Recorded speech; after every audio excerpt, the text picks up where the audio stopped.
Meus irmãos, a paz do Senhor. Vamos ler no Evangelho de Lucas, capítulo número 16. A começar no primeiro versículo. E dizia também aos seus discípulos: havia um certo homem rico, o qual tinha um mordomo, e este foi acusado perante ele de dissipar os seus bens.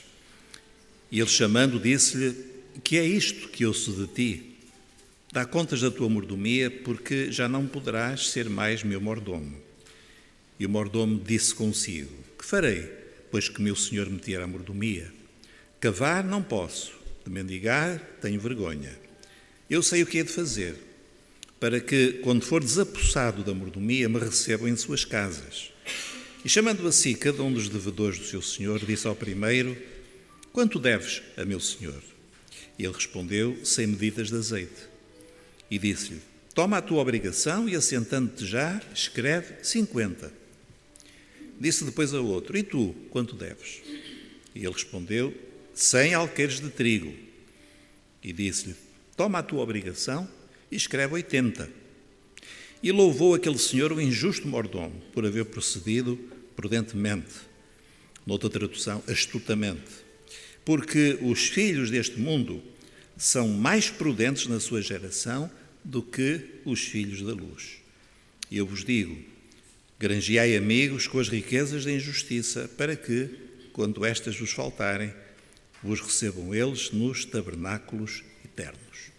Senhor Deus, dá-nos agora a tua bênção, entendimento da tua palavra, fala ao nosso coração. Nós te suplicamos em nome de Jesus. Amém. Os irmãos podem ficar sentados. Meus irmãos, provavelmente muitos irmãos já leram esta parábola e talvez tenham ficado muito admirados com o seu conteúdo, porque trata-se de uma parábola bastante estranha, bastante fora do comum. De facto, as parábolas de Jesus, elas muitas vezes são aparentemente simples e depois nós começamos a verificar que elas têm um grande grau de profundidade e às vezes de complexidade. Mesmo aquelas que são mais curtinhas, mais simples, Jesus foi de facto um mestre no ensino, usando histórias que o povo iletrado entendia facilmente. E esta é uma delas, é uma história a respeito de um mordomo, um administrador. E é uma história que tem alguma estranheza, conforme os irmãos já devem ter detectado ao lermos, que é a história de um mordomo que foi acusado pelo seu senhor de ser infiel. Não porque tivesse roubado, mas porque tinha dissipado os bens do seu senhor. Isto é, em vez de cuidar dos bens, de os fazer render, de bem administrar, ele simplesmente os gastou sem qualquer razão e eles foram desaparecendo. E assim o senhor, quando deu conta, viu que estava a acontecer um desastre na administração deste homem. E por isso chamou. E nós lemos no versículo 2 que o confrontou e disse: o que é que eu estou a ouvir de ti? Então o que é que tu tens feito? Dá contas da tua mordomia. Eu quero um relatório preciso, exato daquilo que está a acontecer. Porque, segundo aquilo que eu ouvi, tu já não vais poder continuar a ser o administrador dos meus bens. Bom, e depois nós lemos nesta parábola que o mordomo, que foi assim confrontado pelo Senhor, ele tomou algumas medidas tendo em vista o seu futuro depois de ser despedido. Então, o que é que ele fez? Ele chamou alguns devedores do seu senhor e começou a diminuir-lhes a sua dívida. Um deles devia 100 e ele disse: escreve aí 50. Nada mal, não é?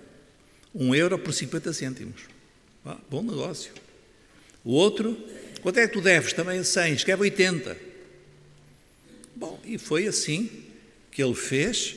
porque ele estava a pensar o que é que ia acontecer depois de ele ser despedido. Ele ia viver onde? Ia comer de quê? Como é que ia ser a vida dele?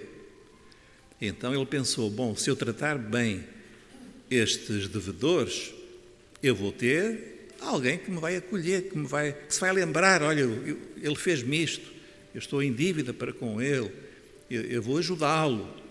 E então ele tomou esta medida pensando exatamente no que poderia acontecer no futuro. Mas o estranho não é apenas esta história, o estranho é o que vem depois, a partir do versículo número 8. Lemos assim: E louvou aquele senhor o injusto mordomo. Reparem, meus irmãos, que já há aqui uma contradição até nos termos. Louvou e injusto. Como é que se pode louvar alguém que é injusto? Não é verdade? Alguém que agiu de uma forma desonesta. Mas nós lemos, o Senhor o louvou. Isto é, encontrou na ação deste homem alguma coisa louvável, apreciável, positivo. E nós não vemos aqui, os irmãos reparem que o Senhor não disse que ele fez bem em ter roubado. Ele não diz que fez bem em ter diminuído por conta própria a dívida. Não diz que fez bem por ter sido desonesto, por ter sido injusto. Aqui não diz nada disso. Então, por que é que ele louvou? Porque procedeu prudentemente.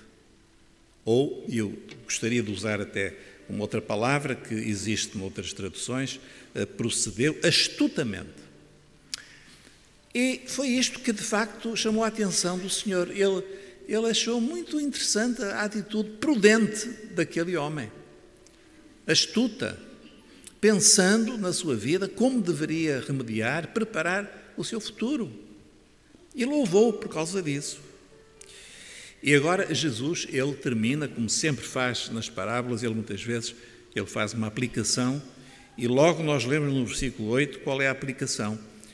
Jesus diz, porque os filhos deste mundo são mais prudentes na sua geração do que os filhos da luz. Então, o que está aqui em confronto são os filhos do mundo e os filhos da luz. O que são os filhos do mundo? São aqueles que não estão no reino da luz, no reino de Deus. São os ímpios, são aqueles que, da nossa dispensação da Igreja, aqueles que não conhecem Jesus, aqueles que não têm os valores do Evangelho, os valores do reino. Aqueles que vivem, enfim, conforme lhes dá na gana, não é? Porque não há referências, não há valores. São os filhos do mundo. E depois há os filhos da luz. Os filhos da luz somos nós, aqueles que cremos em Jesus, que saímos das trevas para a luz, como diz o apóstolo Paulo. Que nós temos a luz. O que é a luz? É aquilo que vem do céu, que nos mostra o caminho, que nos dá discernimento do que está certo, do que está errado, que nos dá valores, que nos dá referências. Nós somos filhos da luz. Ora, eu vou perguntar aos irmãos, este administrador agiu como filho da luz ou como filho do mundo? Como filho do mundo. Como filho do mundo. O que ele fez é o que no mundo as pessoas fazem. Ele tratou da sua vida, não é? Tratou da sua vida. Viu o futuro dele incerto e tratou da sua vida como um filho do mundo. Por isso é que nós não podemos ver aqui nesta parábola um elogio do mundo. Isso seria uma contradição. Não é isso de que a parábola trata. O que trata é o seguinte, é que Jesus diz, vocês reparem que até os filhos do mundo, muitas vezes, eles agem de uma maneira mais prudente do que nós, os filhos da luz. Então, o que está em causa aqui não são os filhos do mundo. O que está em causa são os filhos da luz. O que está em causa não é aceitar o comportamento daquele homem que procedeu de uma forma desonesta. Não é isso que está em causa. O que está em causa é que ele fez alguma coisa que Jesus gostaria de ver também nos filhos da luz e que não encontra. Não encontra. Ora, e nós perguntamos, o que é que naquele homem existiu, que merece apreço dentro do contexto dos valores dele e que nós muitas vezes não temos. Nós que conhecemos o Senhor, nós que vivemos na luz e nós muitas vezes nós não temos essa capacidade. Bom, e nós lemos que o elogio foi este, foi que ele agiu prudentemente, preparando o seu futuro. Então, há uma coisa que nós precisamos de entender aqui, há duas ou três, e os irmãos que fazem em casa podem pensar noutros. Mas ao refletir sobre esta parábola, há duas ou três coisas que me vieram à mente. Primeiro, nós somos mordomos. Amém? Eu, pastor? Sim. Nós somos mordomos. Eu sou mordomo de quê? Bom, vamos lá ver. De que é que nós somos mordomos? Bem, todos nós, do ponto de vista da nossa existência, nós somos mordomos porque nós recebemos um bem precioso que é a nossa própria vida. Amém, irmãos? A vida não fomos nós que a compramos. É Deus que nos dá a vida. O ar que respiramos, às vezes um bocadinho já poluído por causa dos homens, o oxigênio, o ar, vem de Deus. Nós respiramos porque nós temos pulmões que funcionam. Foi Deus que nos deu. Tudo o que existe em nós, esta vida, não é nossa. Foi Deus que nos deu. E sabem uma coisa, irmãos? Nós, um dia, nós vamos dar contas da nossa mordomia.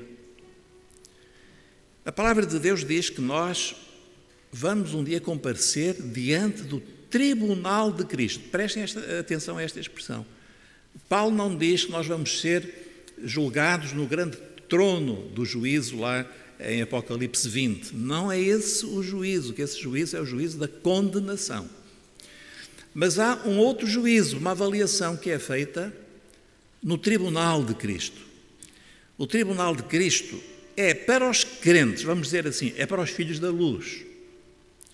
É para nós, é para mim, é para o Joel, é para a Beatriz, para o Miguel. O irmão põe o seu nome.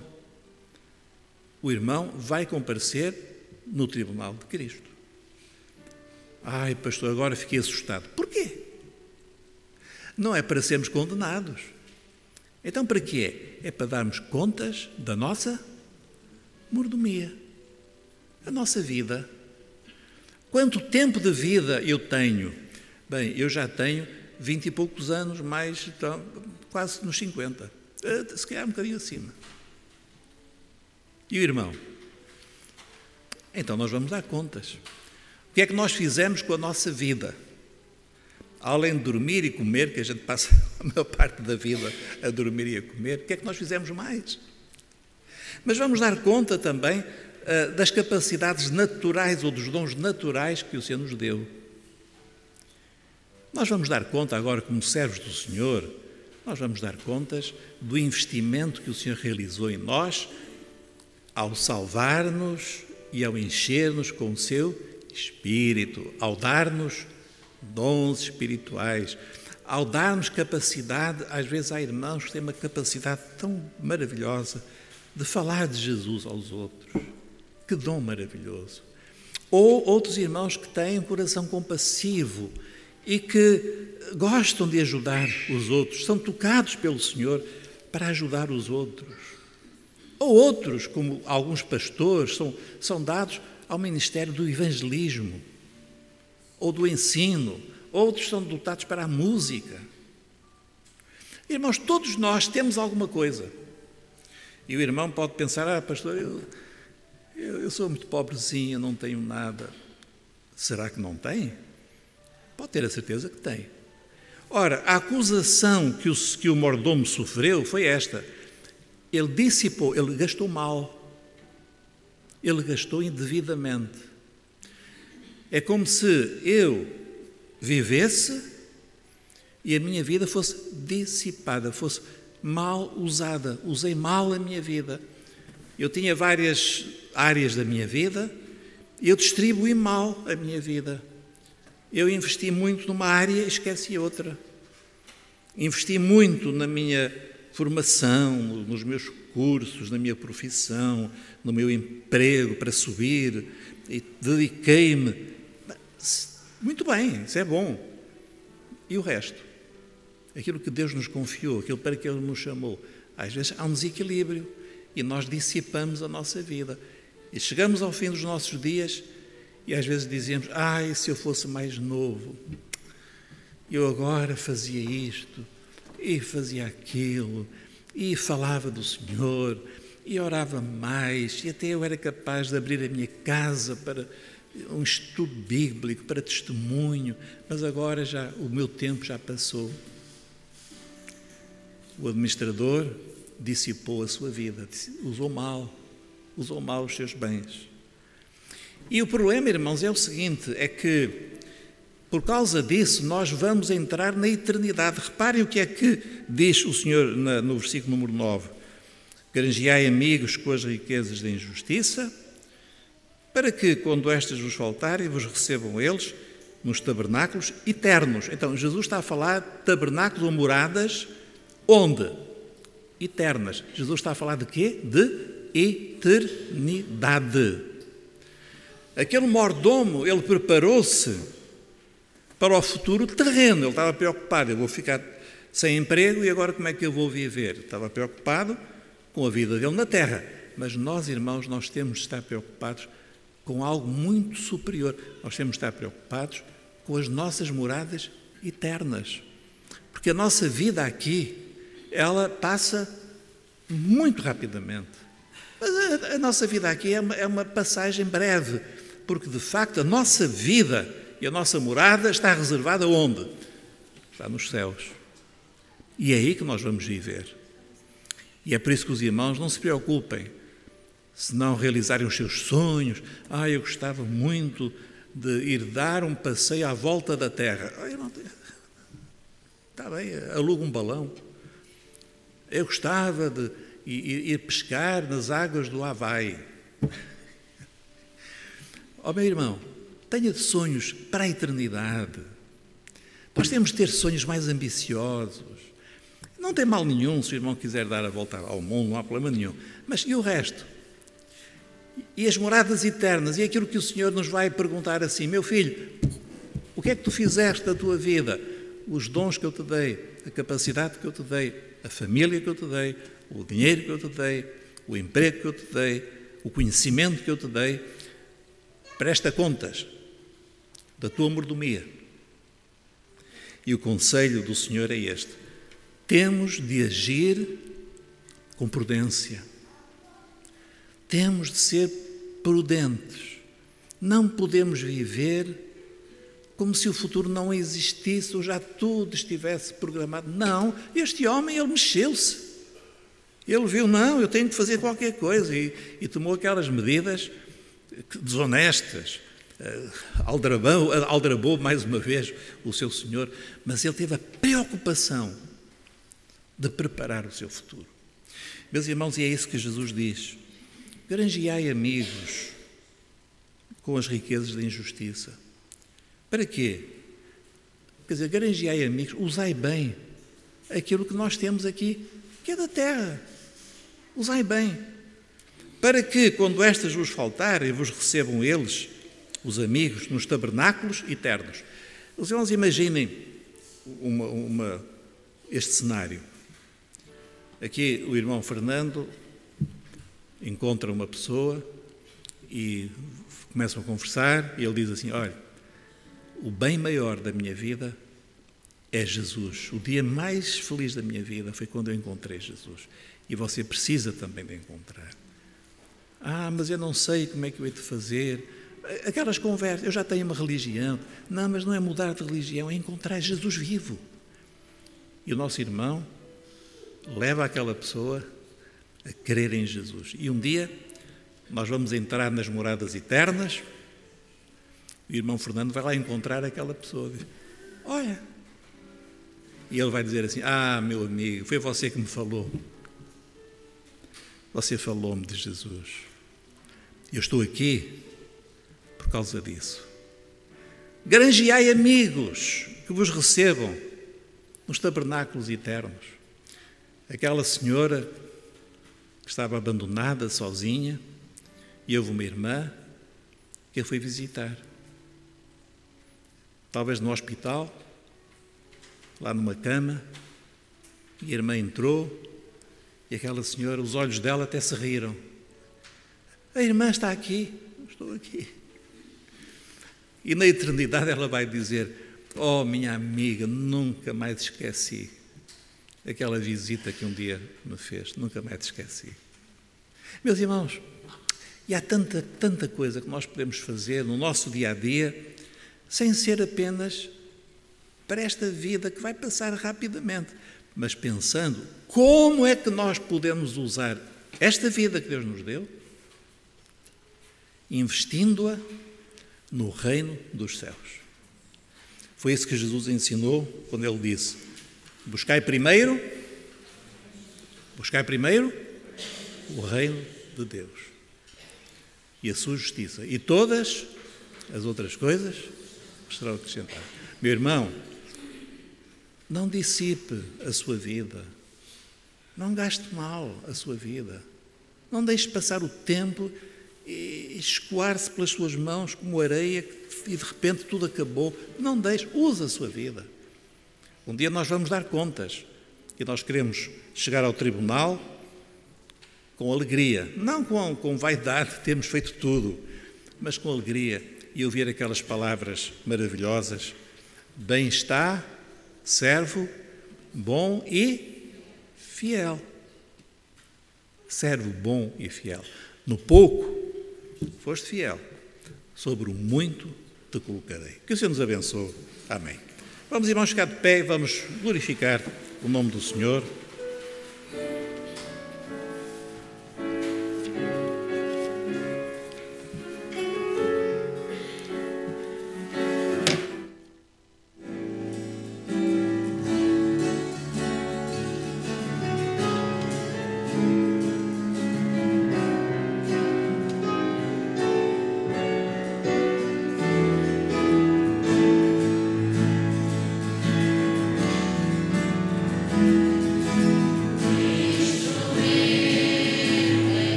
os olhos e vamos estar assim diante do Senhor.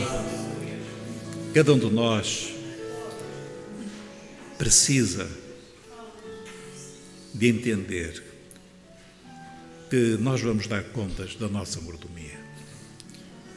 Cada um de nós precisa de entender que esta é a vida que Deus nos deu. Este é o tempo que nós temos. Estas são as oportunidades que o Senhor nos está a dar. E nós queremos ser bons mordomos. Coloque a sua vida diante de Deus, irmão.